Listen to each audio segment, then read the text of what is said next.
Welcome friends. In this documentary, we are going to learn about Kautilya's principles of Arthashastra. Chanakya was an ancient Indian teacher, philosopher, economist, jurist and royal advisor. He is traditionally identified as Kautilya or Vishnugupta, who authored the ancient Indian political treatise, the Arthashastra, a text dated to roughly between the 4th century BCE and the 3rd century CE.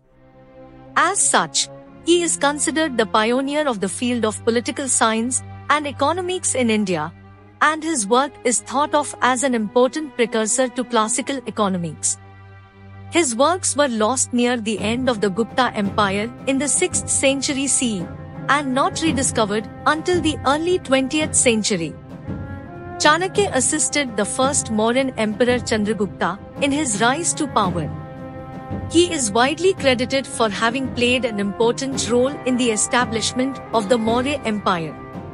Chanakya served as the chief advisor to both emperors Chandragupta and his son Bindusara. Now let's proceed towards our topic. The documentary goes as follows. Firstly, we will take a look at the introduction of Arthashastra. Then, theory of origin of state. Later, Kautilya's ideas on monarchical form of government. After that, duties, qualities, and restraints of a king. Following to that, we will see the nature of the Kautilyan state. Then, his well-known Saptang principles and structure of the government. At last, the most important comparison between Kautilya's Arthashastra and Western ideas given by Max Weber and other well-known philosophers. So, let's proceed. The title Arthashastra is often translated to the science of wealth. It includes books on the nature of government, law, civil and criminal court systems, ethics, economics, markets and trade, the methods for screening ministers, diplomacy, theories on war, nature of peace, and the duties and obligations of a king. The text incorporates Hindu philosophy, includes ancient economic and cultural details on agriculture, mineralogy, mining and metals, animal husbandry, medicine, forests and wildlife. Artha was explained as one of the goals of individual human existence. Understood in an extended universal sense, it assumes the form of the desire for well-being in general, which can be made possible only by the state. The state has the twofold aim of palana, administration, and labha, acquisition of territory, if this well-being is to be achieved. In the context of the second of these two aims, Kautilya's Arthashastra deals with defense and external relations of the state at length. Foreign policy is summed up in the famous Rajmandala theory, which details the way to conduct relations with each type of constituent of the circle of kings.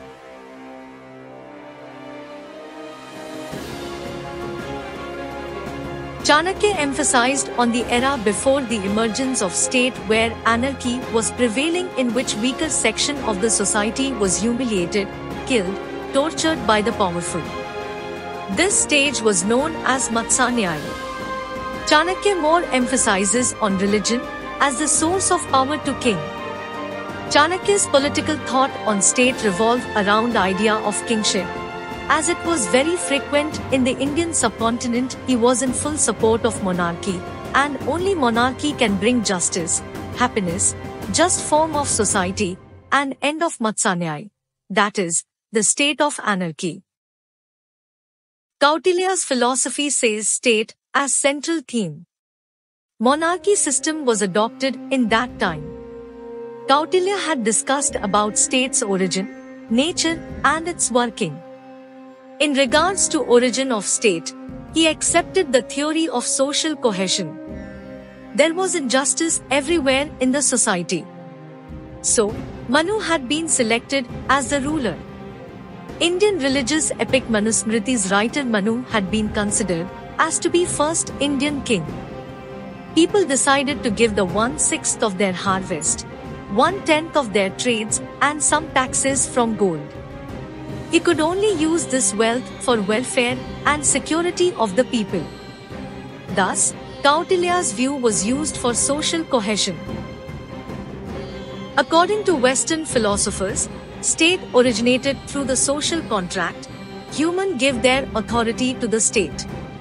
Hence it leads to political obligation, where all citizens were expected to obey the rules and laws of the state, as people were protected by the state since they were paying taxes. The theory of social contract was not unknown in the days of Chanakya. In divine theory, Kautilya mentioned that monarchy had divine origin. According to Hindu mythology, in the story of Samudra Manthan, where the gods were in fight with the evils for the ambrosia. At last the gods lost the battle because there was absence of a ruler that time. As a result, the gods selected Indra as their king. The king was expected to ensure the yogakshema of the subjects, and was also authorized to act at once, as Indra and Yam acted, while dispensing rewards and punishment. As stated earlier, monarchy was prevalent in Vedic Aryavart. Chanakya mentioned the monarchy by two rulers at the same time known as Dvairajya. He rejected the idea of rule by foreign entity, that is Vairajya. Now, let us look at what should be the qualities of a king as mentioned in Arthashastra. An ideal king is one who has the highest qualities of leadership, intellect, energy, and personal attributes. The qualities of leadership are birth in a noble family, good fortune, intellect and prowess, association with elders, being righteous, truthful, resolute, enthusiastic and disciplined, not breaking his promises, showing gratitude, having lofty aims, not being dilatory, being stronger than neighboring kings and having ministers of high quality. The qualities of intellect are desire to learn, listening to others, grasping, retaining, understanding thoroughly, and reflecting on knowledge, rejecting false views, and adhering to the true ones. An energetic king is one who is valorous, determined, quick, and dexterous. As regards personal attributes, an ideal king should be eloquent, bold, and endowed with a sharp intellect, a strong memory, and a keen mind. He should be amenable to guidance. He should be well trained in all the arts and be able to lead the army. He should be just in rewarding and punishing.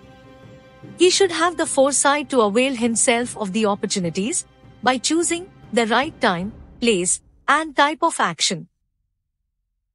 He should know how to govern in normal times and in times of crisis. He should know when to fight and when to make peace, when to lie in wait, when to observe treaties, and when to strike at an enemy's weakness. He should always preserve his dignity and not laugh in an undignified manner. He should be sweet in speech, look straight at people, and avoid frowning. He should eschew passion, anger, greed, obstinacy, fickleness, and backbiting. He should conduct himself in accordance with the advice of elders.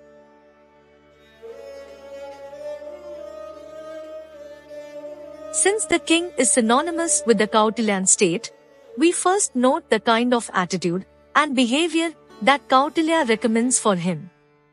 The verse used as the epigraph to this book, "In the happiness of his subjects lies his own happiness," summarize it. A king should be well trained and practice self-control. An ideal king is one who has the highest qualities of leadership, intellect, energy, and personal attributes, and behaves like a sage monarch, a Rajarishi. Among other things, a Rajarishi is one who is ever active in promoting the Yogakshema of the people, and who endears himself to his people by enriching them and doing good to them. The word Yogakshema is a compound made up of yoga, the successful accomplishment of an objective, and kshema, its peaceful enjoyment. Thus, peaceful enjoyment of prosperity, that is, the welfare of the people, is given as much importance as knowledge, self-control, and observance of dharma. A king should not only obey his own Rajdharma, but also ensure that his subjects obeyed their respective dharma. For, when adharma overwhelms dharma, the king himself will be destroyed. Hence, a wicked prince, who hates dharma and is full of evil, should not be installed on the throne, even if he is an only son. In fact, Kautilya prefers an ignorant king who had not been taught dharma to a wicked king who, despite his learning, deviates from it. The king's own dharma is to be just, impartial, and lenient in protecting his people. The king's attitude to his people should be like that of a father towards his children, particularly when any danger threatened the population. He should treat leniently, like a father, those in new settlements whose tax exemptions had ceased to be effective. Discontented and impoverished people might be provoked to revolt. They may then kill their king or go over to the enemy. The king should not tax the people unjustly, because that will make the people angry and spoil the very sources of revenue.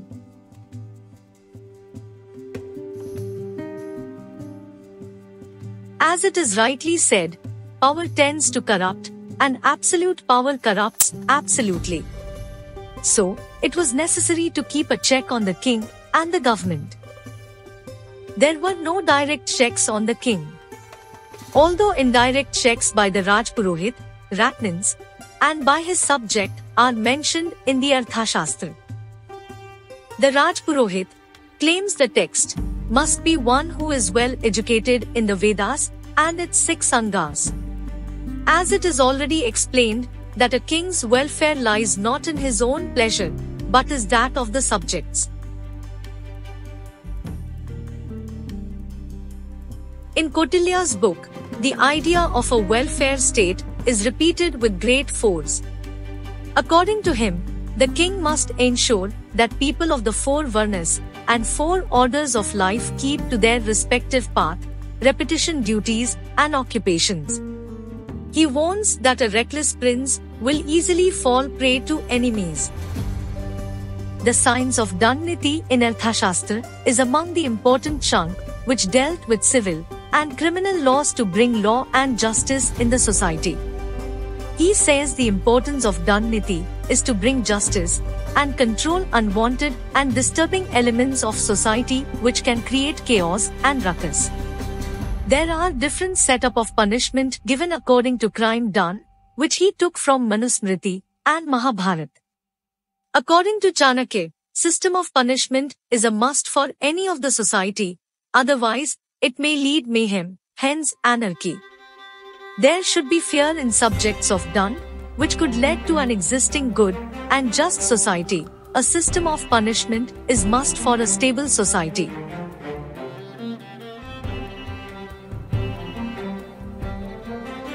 Next on the list is Doctrine of 7 Prakritis, also known as Saptang Principles. These act as the 7 organs of the state. First is the Swami or king, who is responsible for the smooth running of the state, bringing peace, justice, and good health to its citizens. He must be educated and well learned. Second one is the Matya or ministers, who represent the different departments, and they are under a king. They are just accountable to king. In contemporary we can relate them to different ministries like defense, home, education, etc. Third is the Janpada or population. It is territory and the subjects residing in it. Whatever the demand of subjects, as it will be brought into the knowledge of prince, who is head of all affairs. Fourth one is the Durga or the fort. According to Chanakya, fort is a must for the king. It has strategic importance and will protect the subject from external forces, invaders or encroachers. Forts should be built on hills or mountains, or between the deserts or big water bodies. In this, army was the main protector, who has special status and respect in society. king must provide them with arms and weapons so that they can fight with outside forces. Fifth is the kosha or treasure. This is the national money collected through taxes. They are used for paying salary to an employee under the king. Some amount is also reserved for the crisis in the form of gold and gems. King may plunder its neighboring state to increase his treasure of the kingdom. Sixth, Prakriti is the dand or punishment. According to Chanakya, there are different types of punishment. It depends on the crime committed by the subjects. The punishment was very important to maintain harmony in the society. The subject had an obligation to obey rules, otherwise they were punished. And the last one is the mitra, that is, the neighboring state. Allies were the most important Prakriti. According to him, allies helped during crisis time, and also they helped militarily in conquering another state. King must respect his mitra in order to seek help. This part of Arthashastra is dedicated to the continuous training and development of the king, where the text advises that he maintain a council of elders from each field of various sciences, whose accomplishments he knows and respects.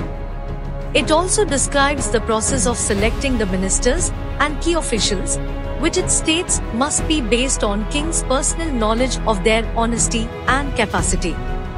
Kautilya first lists various alternate opinions among extant scholars on how key government officials should be selected, with Bharadwaj suggesting honesty and knowledge be the screen for selection, Konpadanta suggesting that heredity be favored, Vislaksha suggesting that king should hire those whose weaknesses he can exploit, Parashara cautioning against hiring vulnerable people because they will try to find king's vulnerability to exploit him instead, and yet another who insists that experience and not theoretical qualification be primary selection criteria.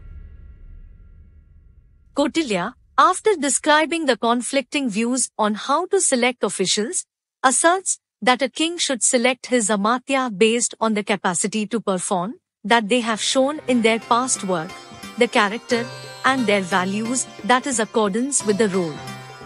The amatya must be those following amatya sampat, that is, they should be well trained, with foresight, with strong memory, bold, well spoken, enthusiastic, excellence in their field of expertise, learned in the theoretical and practical knowledge, pure of character, of good health, kind and philanthropic, free from procrastination, free from fickle-mindedness, free from hate, free from enmity, free from anger, and dedicated to dharma.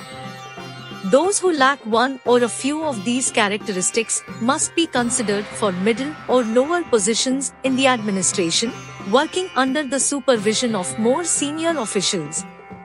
The text describes tests to screen for various amatya sampat.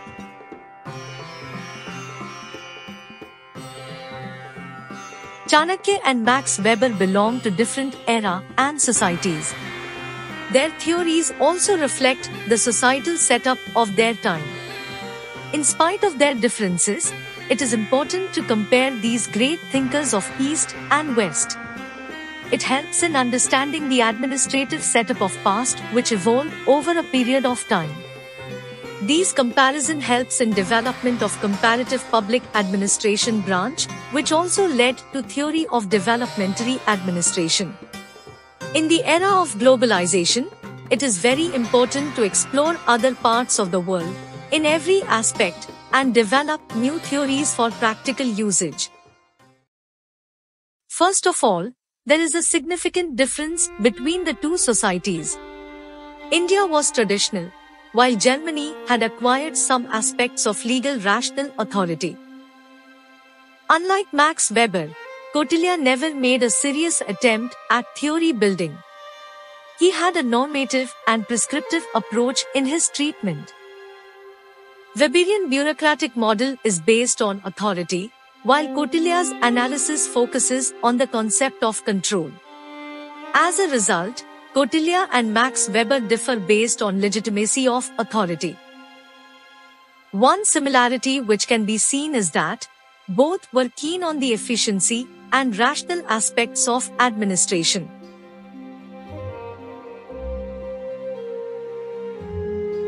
Arthashastra was written almost 2000 years ago, and still it seems to be applicable in today's era. It shifted attention from political philosophy to political science. Most of the Western philosophers gave theories on political philosophy. Confucius, a well-known Chinese administrator, politician, and philosopher, wrote that life is made up of very ordinary, day-to-day affairs, and that our relationships to one another reflect who we are, morally. Its philosophical core is less about religious worship and matters regarding sacred rites, and more about how we relate to one another. As such, the school of thought has that flexibility, in which one might guide his life or govern according to its principles. Aristotle, an ancient Greek philosopher and scientist, doesn't need additional introduction considering how much influence he has exerted to Western philosophy and to the world. He wrote extensively on almost all subject matters of his days. Although he emphasized on material reality and practical aspects of life, as opposed to his teacher Plato, who was more of concern with metaphysical realm. Socrates and Plato were considerably less pragmatic compared to rest of three philosophers, although Plato wrote on politics, but his central focus was metaphysics. I think Confucius, Chanakya, and Aristotle all were very pragmatic, especially Confucius and Chanakya. These philosophers were contemporaneous, and they shaped their society quite radically for their time, and continued to influence the state affairs for centuries to come.